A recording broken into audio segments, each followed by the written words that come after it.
दूसरा ट्यूटोरियल में आपका हार्दिक स्वागत है। देखिए, ये जो क्वेश्चन आपको स्क्रीन पे दिखाई दे रहा है, एक्चुअली ये सीबीएसई का जो सैंपल पेपर है, तो उस सैंपल पेपर का क्वेश्चन नंबर 32 है, ठीक है? साइंस का है, क्लास 10वीं का, क्वेश्चन नंबर 32 है, इसको हम देखने वाले हैं। क्वेश्चन क्या बोल रहा है? State the law that explains the heating effect of current with respect to the measurable properties in an electrical circuit. यानी कि किसी भी इलेक्ट्रिकल सर्किट के अंदर मेजरेबल प्रॉपर्टीज के रिस्पेक्ट में हीटिंग इफेक्ट ऑफ करंट को जो डिस्क्राइब करता है, उस लॉ को एक्सप्लेन करना है। फिर हमें दूसरा पार्ट क्या है?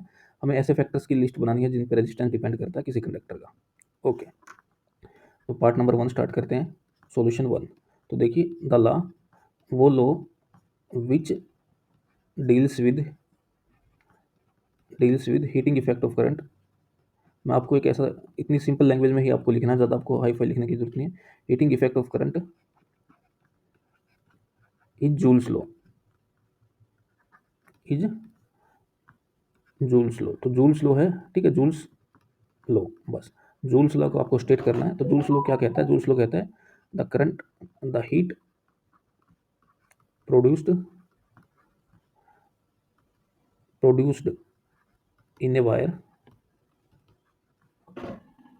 इज डायरेक्टली प्रोपोर्शनल टू, मैं आपको बिल्कुल सिंपल लैंग्वेज बता रहा हूँ, डायरेक्टली प्रोपोर्शनल टू द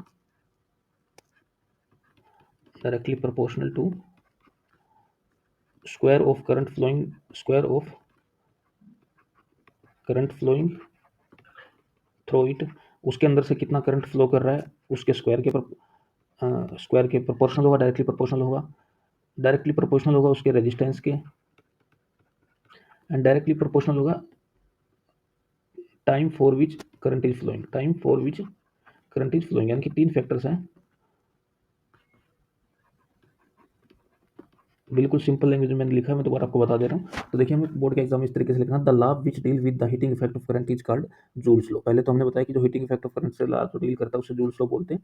और जूल्स लॉ एक्चुअली होता क्या था? Heat produced in a wire is directly proportional to the square of current के स्क्वायर के, जो कि उस वायर के अंदर से फ्लो कर रहा है, और रेजिस्टेंस के, और टाइम, जिस टाइम के लिए वो करंट फ्लो कर रहा है। इसी चीज़ को अगर मैं मैथमेटिकली फॉर्म में लिखना चाहूँ तो क्या लिख सकता हूँ? H directly proportional to I square, directly proportional to R, directly proportional to T. ठीक है, अब इन सभी को अगर मैं कंबाइन करके लिखना चाहूँ, एक सिंपल मैं कंक्लूजन निकाल दूंगा कि एच जो है डायरेक्टली प्रोपोर्शनल है आई स्क्वायर आर टी के। ठीक है, और यहाँ एक प्रोपोर्शनलिटी कांस्टेंट लगता है 1।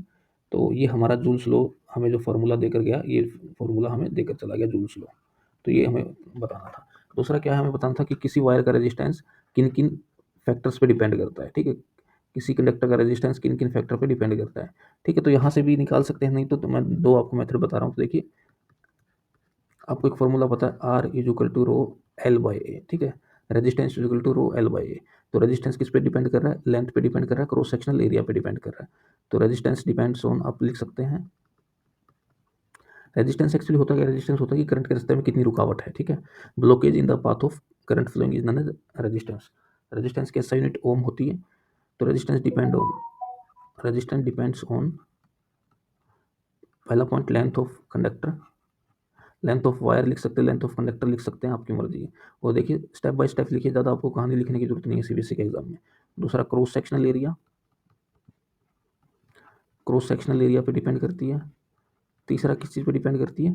तीसरा डिपेंड करती है प्रॉपर्टी ऑफ मैटर पे, प्रॉपर्टी ऑफ मेटल। यानी कि अब मान लीजिए एल्यूमिनियम के अंदर से मैं एक तो करंट पास कराऊँ, एक मैं पास कराऊँ लोहे के अंदर से, और एक मैं पास कराऊँ गोल्ड के अंदर से। तो ऑब्वियस सी बात है, जो अच्छा कंडक्टर होगा उसके अंदर से ज़्यादा करंट फ्लो करेगा, यानी कि उसका रेजिस्टेंस कम होगा। जिसके अंदर से कम करंट फ्लो करेगा, यानी कि उसका रेजिस्टेंस ज़्यादा है।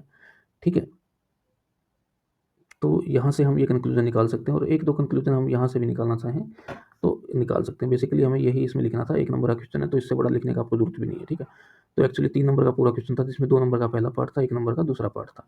तो इस तरीके से आपको क्वेश्चन करना है। अगर आपको कोई डाउट है तो कमेंट सेक्शन में लिखिए। किसी भी प्रकार का कोई डाउट आपको है साइंस में, मैथ में, SST में, जो कि कक्षा 10वीं से संबंधित है, तो कमेंट सेक्शन में लिखने के लिए आप एकदम फ्री हैं। आपको जल्द से जल्द उचित से उचित समाधान मुहैया कराया जाएगा। धन्यवाद।